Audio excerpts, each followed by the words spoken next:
नमस्कार. BMS first year पदार्थ विज्ञान पेपर 2 यामधील आज आपण मोस्ट एक्सपेक्टेड क्वेश्चन्स बघणार आहे. तर आज तुमचा BMSचा फर्स्ट इयरचा पदार्थ विज्ञानचा पेपर 1 झाला, तर तो तुम्ही व्यवस्थित सोडवला असेल, व्यवस्थित सर्व क्वेश्चन्स अटेम्प्ट केले असतील आणि टू द पॉईंट्स आन्सर लिहिले असतील अशी मी अपेक्षा करतो. आणि नक्कीच तुम्हाला पेपर चांगला गेला असेल आणि तुम्ही व्यवस्थित जर सोडवला असेल, MCQ व्यवस्थित लिहिले असतील तर नक्कीच तुम्ही तिथे चांगला स्कोअर करणार आहात. आता झालेल्या पेपरची कोणतीही चिंता न करता, त्याच्याबद्दल कोणतेही डिस्कशन न करता, आता जो तुमचा येणारा पेपर 2 आहे पदार्थ विज्ञानचा पेपर 2, तर त्याची तयारी तुम्ही केली पाहिजे. त्याचा व्यवस्थित चांगला अभ्यास केला पाहिजे. ज्यांना कोणाला पेपर 1 जर बऱ्यापैकी अवघड गेला असेल किंवा MCQ सोडताना प्रॉब्लेम आला असेल तर त्यांनी सुद्धा घाबरून जायचं नाही आहे. तुमच्याकडे हातामध्ये पेपर 2 आहे, तो व्यवस्थित त्याचा अभ्यास करा, तो व्यवस्थित सोडवा. नक्कीच तुम्ही ते मार्क्स इथे कव्हर कराल. तर ज्या पद्धतीने आपण पदार्थ विज्ञान पेपर 1चे मोस्ट एक्सपेक्टेड क्वेश्चन्स पाहिले होते, तसंच आता पेपर 2चे बघूयात. त्यामध्ये SAQमध्ये सुरुवातीला पहिला SAQ तुम्हाला एकतर परीक्षाची व्याख्या, त्याचं महत्त्व. अजून एक गोष्ट अशी आहे की मी तुम्हाला पहिल्यांदाच सांगतो, मी तुम्हाला पेपर 1मध्येच्या व्हिडिओमध्ये सुद्धा सांगितलं होतं की पदार्थ विज्ञानचा पेपर लिहित असताना तुम्हाला महत्त्व, उपयोगिता, आयुर्वेदामध्ये असेल किंवा पदार्थ विज्ञानामध्ये असेल तर ते क्वेश्चन्स तुम्हाला जास्त पेपरमध्ये दिसून येतील आणि प्रत्येक गोष्टीचे तुम्ही उपयोगिता आणि महत्त्व थोडेफार करणं गरजेचं आहे. त्यानंतर प्रमाणाचे पर्याय, व्याख्या, लक्षण किंवा मग बुद्धीची व्याख्या आणि प्रकार, जे प्रॉपर SAQचे प्रश्न आहेत आणि हेच बऱ्याचदा PYQमध्ये विचारलेले सुद्धा आहेत. त्यानंतर प्रमेय जे 12 सांगितलेले ते एकदा बघून घ्या. त्यानंतर दुसरा SAQ तुम्हाला शब्दाचे लक्षण, भेद किंवा शब्दवृत्तीवर सुद्धा सेपरेट विचारू शकतात, ज्या शब्दाच्या 4 वृत्ती सांगितलेल्या आहेत. त्याच्यानंतर वाक्यार्थ ज्ञानाचे हेतू. नेक्स्ट तुम्हाला तिसरा SAQ प्रत्यक्षाची व्याख्या, लक्षण, प्रकार असं कंबाईन विचारू शकतात, कारण सेपरेट फक्त व्याख्यावर प्रश्न 5 मार्काचा तयार होत नाही, त्यामुळे असे कंबाईन 2-3 पॉईंट्स एकत्रित विचारू शकतात. त्यानंतर सन्निकर्षाची व्याख्या आणि प्रकार. त्यानंतर इंद्रिय, कर्मेंद्रिय, तुम्हाला 5 नावं माहिती पाहिजेत, कोणते इंद्रिय आहेत, कोणते कर्मेंद्रिय आहेत, त्यांचं थोडक्यात डिस्क्रिप्शन माहिती पाहिजे. आणि त्रयोदशकरणमध्ये कमीत कमी तुम्हाला ती 13 नावं माहिती पाहिजेत. आता आपण हा व्हिडिओ झाल्याच्या नंतर लवकरच अजून एक व्हिडिओ येईल, त्यामध्ये मी तुम्हाला सर्व क्वेश्चन्स जे मोस्ट एक्सपेक्टेड क्वेश्चन्स आहेत 14 ते 15 SAQ, त्यापैकी तुम्हाला 8 SAQ फिक्स पेपरमध्ये येतीलच अशी आपण अपेक्षा करूयात.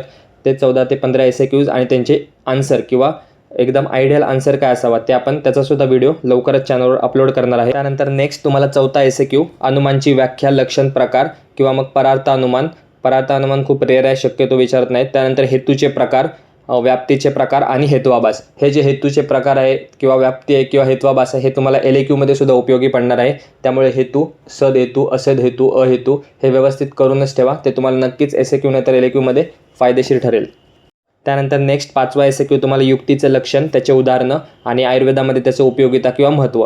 पूर्ण पदार्थ विज्ञान पेपर 2मध्ये 2च टॉपिक असे आहेत ज्याच्यावर फक्त SAQ विचारणार आहेत, ते म्हणजे MCQ आणि SAQ विचारणार आहेत, ते म्हणजे युक्ती आणि उपमान. त्यामुळे हे 2 टॉपिक जर तुम्ही व्यवस्थित केले तर नक्कीच तुम्हाला पेपरमध्ये 10 ते 15 मार्कांचा फायदा दिसून येईल. आणि या टॉपिकमध्ये जास्त कंटेंटसुद्धा नाही आहे, प्रत्येकामध्ये लक्षण, त्याचं उदाहरण असेल तर असेल, नाहीतर मग फक्त त्याचे महत्त्व किंवा उपयोगिता. त्यामुळे ह्याच्यावर जास्त प्रश्न विचारण्याचे चान्सेस महत्त्व किंवा उपयोगिताचे आहेत. तर युक्ती प्रमाण आणि उपमान प्रमाण त्या दृष्टीने स्टडी करा. 6वा SAQ सेपरेट तुम्हाला उपमानची लक्षण, प्रकार किंवा महत्त्व यावर दिसून येईल. त्यानंतर 7वा SAQ कार्यकारण सिद्धांत व्यवस्थित करा. पेपरमध्ये नक्कीच जसं मी तुम्हाला हेतू सांगितलं तसंच कार्यकारण सिद्धांतसुद्धा SAQ नाही तर LAQमध्ये नक्कीच तुम्हाला त्याचा फायदा होणार आहे.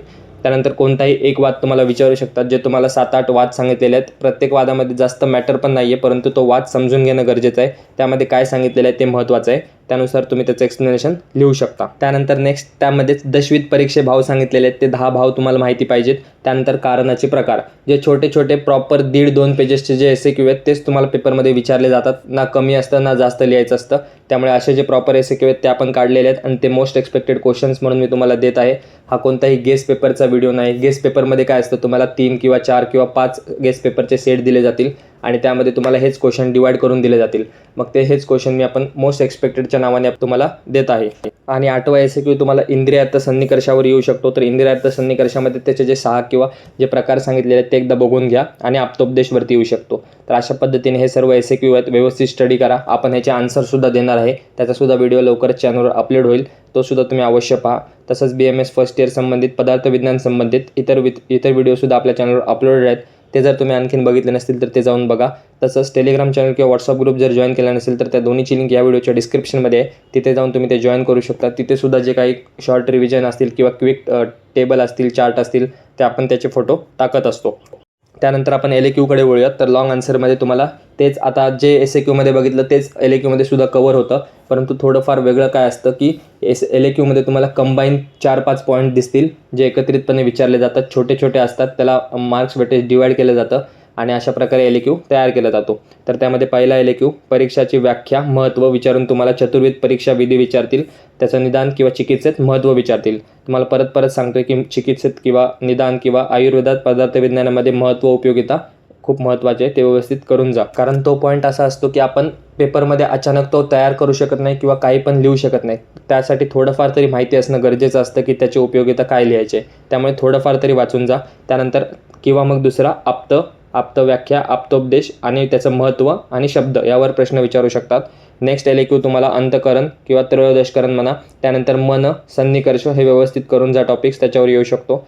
त्यानंतर तिसरा LAQ पंचावयव वाक्य व्यवस्थित करा. जसं मी तुम्हाला SAQमध्ये सांगितलं की हेतू हा पूर्ण टॉपिक तुम्ही व्यवस्थित कवर करा. मग त्यामध्ये सद, असद, अहेतू हे सर्व पॉईंट्स आले. त्यानंतर हेत्वाभास एक सेपरेट क्वेश्चन पडतो, त्याचासुद्धा व्यवस्थित स्टडी करा. आणि लास्ट LAQ तुम्हाला चर्कोक्त दशविध परीक्षे भाव, जे 10 भाव सांगितले ते, किंवा मग कार्यकारण सिद्धांत. कार्यकारण सिद्धांतमध्ये विविध पॉईंट्स येतात, जसं की कारणाचे प्रकार, कार्यकारण म्हणजे काय, त्याचा सिद्धांत काय सांगितलेला आहे, श्लोक माहिती असेल तर श्लोक लिहायचा. त्यानंतर कोणताही एक वाद, जे आपण 7 ते 8 वाद बघतो पदार्थविज्ञान पेपर 2मध्ये, त्यापैकी कोणताही एक विचारतील किंवा 2-3 वादसुद्धा विचारू शकतात. तर त्या दृष्टीने ते वाद स्टडी करा. तर हे होते पदार्थविज्ञान पेपर 2 संबंधित मोस्ट एक्सपेक्टेड क्वेश्चन्स. तुम्हाला याचा एक्झामसाठी नक्कीच फायदा होईल. जर व्हिडिओ तुम्ही सुरुवातपासून शेवटपर्यंत पाहिला असेल, व्यवस्थित ऐकला असेल, तर नक्कीच तुम्हाला ते समजतील गोष्टी. आणि जर तुम्हाला सर्व वादांचा एकत्रितपणे व्हिडिओ हवा असेल शॉर्टमध्ये, तर नक्कीच तुम्ही कमेंट करा, त्यावर देखील आपण व्हिडिओ बनवण्याचा प्रयत्न करू. आणि हे जे आपण प्रश्न बघितले त्यापैकी बऱ्यापैकी प्रश्नांचे उत्तरासोबत आपण एक व्हिडिओ अपलोड करणार आहे, तो सुद्धा व्हिडिओ अवश्य पहा. हा जर व्हिडिओ तुम्हाला आवडला असेल तर व्हिडिओला लाईक करा, चॅनलला सबस्क्राईब करा, तुमच्या इतर मित्रांमध्ये शेअर करा, जेणेकरून त्यांच्यापर्यंत सुद्धा हे प्रश्न पोहोचतील किंवा त्यांना सुद्धा याची प्रॅक्टिस करता येईल आणि ते सुद्धा चांगले मार्क्स स्कोअर करतील. व तसंच जर तुम्हाला मागे आपण टाकलेले जे व्हिडिओ आहेत त्याचा जर नक्कीच युनिव्हर्सिटी एक्झाममध्ये फायदा होत असेल तर तशी तुम्ही कमेंट करू शकता, जेणेकरून जे विद्यार्थी नवीन आहेत किंवा जे हा व्हिडिओ पाहत असतील त्यांना देखील त्यांच्यापर्यंत सुद्धा पोहोचेल की आपला चॅनल किती हेल्पफुल आहे युनिव्हर्सिटी एक्झामच्या दृष्टीने. तर लवकरच भेटूया पुन्हा अशाच एका नवीन व्हिडिओमध्ये नवीन टॉपिकसोबत. धन्यवाद. So guys, subscribe Ayurveda Essence for more such videos. You will get all handwritten notes here.